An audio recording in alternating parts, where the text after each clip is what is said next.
चीज है। जब इनके पास 300 सीटें थी तब हम नहीं डरे, ये 240 पे हैं। आप क्यों इनकी गुलामी कर रहे हैं? आप संविधान की गुलामी कीजिए, आप लोकतंत्र की गुलामी कीजिए, आप इस देश के एक एक वोटर की गुलामी कीजिए। ये शाह शहंशाह इन लोगों की गुलामी मत कीजिए। यहां बहुत शाह आए, बहुत शहंशाह चले गए।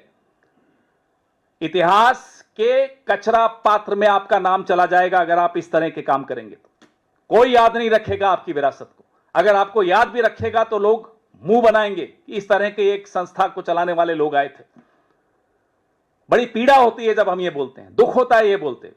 जिस तरह से चुनाव आयोग चला रहे हैं, मुझे लगता है लोकतंत्र और लोकतांत्रिक प्रक्रिया पर बहुत बहुत बड़ा खतरा मंडरा रहा।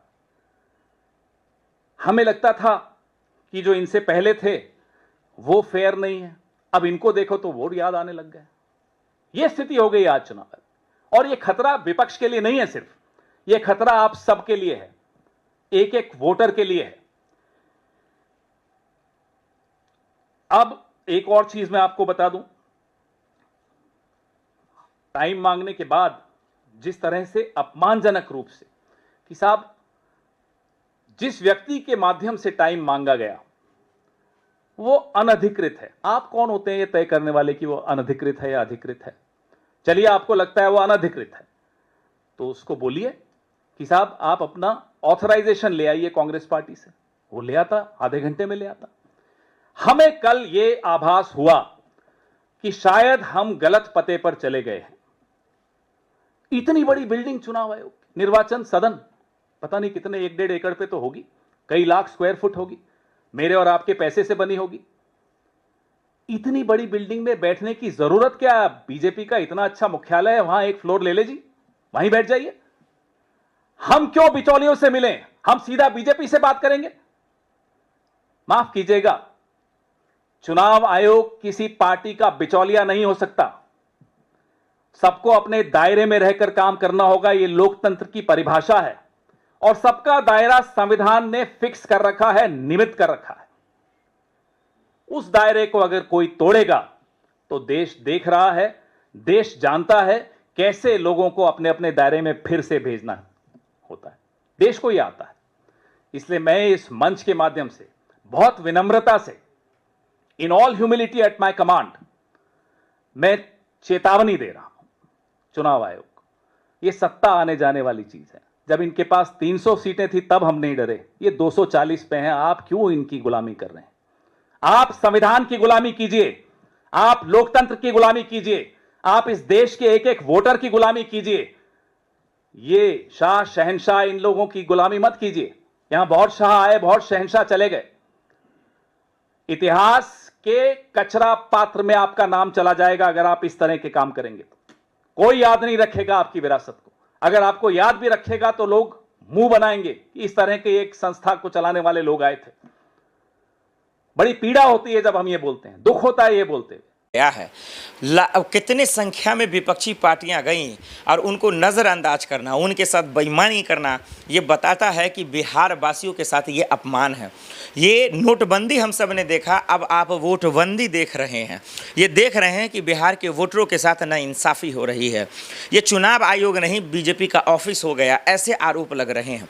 चुनाव आयोग में बैठे लोग दरअसल वो अधिकारी नहीं है, वो बिचौलिए हैं। ये पवन खेरा कह रहा है। यानी आसान भाषा में अगर कहें, आपको आम भाषा में कहें तो वो दलाल हैं। वो किसके दलाल हैं? वो बीजेपी के दलाल हैं, वो भाजपाइयों के दलाल हैं। ऐसे शब्दों का इस्तेमाल पवन खेरा साहब कह रहे हैं। ये कितना बड़ा आरोप है, ये कितना बड़ा इल्ज़ाम है। इस बात का आप अंदाज़ा लगाइए कि जब 11 पार्टियों के लोग जब चुनाव आयोग में जाते हैं, इलेक्शन कमीशन में जाते हैं, जब उस ऑफिस में जाते हैं जहां से मैं रिपोर्ट करता हूं वीडियो को, जब मैं दिल्ली में रहता हूं तो वहीं पे ऑफिस है इलेक्शन कमीशन का। हमेशा मैं उसी के इर्द गिर्द रहता हूं जब कोई खबर करना होता है इलेक्शन कमीशन से रिलेटेड। बड़ी बड़ी बिल्डिंगें हैं, तो कह रहे ये बिल्डिंगें क्यों हैं, इस पर इलेक्शन कमीशन क्यों लिखा है, इस पर बीजेपी का ऑफिस लिख दिया जाए, इस पर बीजेपी का दफ्तर लिख दिया जाए। ऐसी बातें पवन खेरा कह रहे हैं। लेकिन वो ऐसा कह क्यों रहे हैं?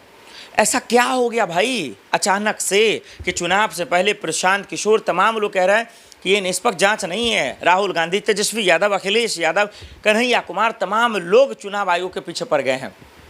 क्या चुनाव आयोग गलत है? क्या चुनाव आयोग विज्ञ है? क्या चुनाव आयोग पर गलत आरोप लग रहा है? इन तमाम जो है आरोपों का दलील हम आपको देते हैं, सबूत देते हैं, बताते हैं कौन झूठा कौन सच्चा और बिहार चुनाव कौन जीत रहा है। क्या भाजपाइयों को, क्या मोदी सरकार को, क्या अमित शाह जी को, क्या नीतीश कुमार को डर तो नहीं लग गया? क्या एक खौफ तो नहीं बैठ गया? क्या बीजेपी एक कोई नई स्ट्रैटेजी तो नहीं तैयार कर रही है? इन तमाम पहलुओं को हम आपको बारीक से समझते हैं। पहले मामला समझिए, 1 से 2 महीने बचे हैं, बिहार में चुनाव होने वाले हैं। तारीखों का ऐलान हो जाएगा कि कितने चरणों में बिहार में चुनाव होंगे।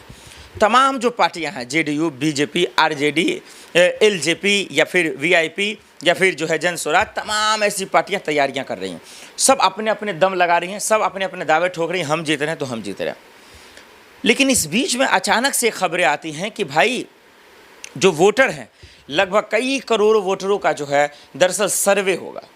उनके माता पिता का, जैसे मैं बोल रहा हूँ, मैं 18 साल का हो चुका हूँ, प्लस का हो चुका हूँ, तो मेरे माता पिता का बर्थ सर्टिफिकेट चाहिए, जन्म प्रमाण पत्र चाहिए। भाई कहाँ से लाऊंगा यार, वो कहाँ से जन्म प्रमाण पत्र आएगा? एक सवाल, यानी एक तरीके से देखें तो पर्दे के पीछे से ये एनआरसी सीए का खेल चल रहा है। क्या आप यही काला कानून लाना चाह रहे हैं फिर से? तो गुर्दे में दम है तो खुलकर बोल दीजिए आप। क्या बफ बोर्ड की तरह खेल करना चाह रहे हैं आप? एक बात, अब जो ये चीज़ करना चाह रहे हैं आप, तो चुनाव से पहले क्यों करना चाह रहे हैं? ये सवाल है चुनाव आयोग पे।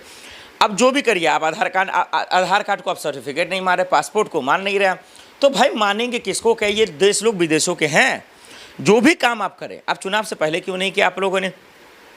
अब सवाल ये, चलिए ठीक है, हो सकता है चुनाव आयोग की मंशा सही हो, हम गलत हों, समझने वाले गलत हों, समझाने वाले गलत हों, तो इस चीज़ को लेकर चुनाव आयोग को प्रेस कॉन्फ्रेंस करना चाहिए। दूध का दूध, पानी का पानी हो जाता। प्रेस कॉन्फ्रेंस करते, आप बताते, तमाम सवालों का जवाब देते, बस बात ख़त्म हो जाती। लेकिन आपकी चुप्पी बिहार के लोगों को चुभ रहा है, आपकी चुप्पी बिहार के युवाओं को खौल रहा है, परेशान कर रहा है, कांटा के जैसा लग रहा है कि आप प्रेस कॉन्फ्रेंस क्यों नहीं करते? इसी मसलों को लेकर इंडिया गठबंधन के तमाम नेता जो है चुनाव आयोग गए, और वहाँ जाने के बाद उनके साथ बेईमानी हुई, नाइंसाफ़ी हुई। और बेईमानी क्या हुई, नाइंसाफ़ी क्या हुई, बिटुकापन क्या हुआ, वो हम आपको अब एक एक सबूत कर बताते हैं, और बताते हैं कि तमाम विपक्षी दलों के नेताओं ने क्या नाराज़गी जताई और किस तरीके से चुनाव अधिकारियों ने उनके साथ जो है हाँ ठिठी कर उनको वहाँ। जिस तरह से चुनाव आयोग चला रहे हैं, मुझे लगता है लोकतंत्र और लोकतांत्रिक प्रक्रिया पर बहुत बहुत बड़ा खतरा मंडरा रहा। हमें लगता था कि जो इनसे पहले थे वो फेयर नहीं है, अब इनको देखो तो वोट याद आने लग गए। ये स्थिति हो गई आज चुनाव में, और ये खतरा विपक्ष के लिए नहीं है सिर्फ, ये खतरा आप सबके लिए है, एक एक वोटर के लिए है। अब एक और चीज मैं आपको बता दूं,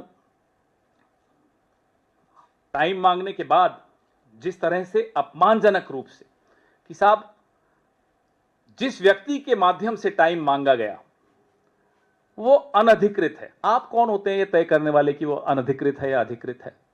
चलिए आपको लगता है वो अनधिकृत है, तो उसको बोलिए कि साहब आप अपना ऑथराइजेशन ले आइए कांग्रेस पार्टी से। वो ले आता, आधे घंटे में ले आता। हमें कल ये आभास हुआ कि शायद हम गलत पते पर चले गए हैं।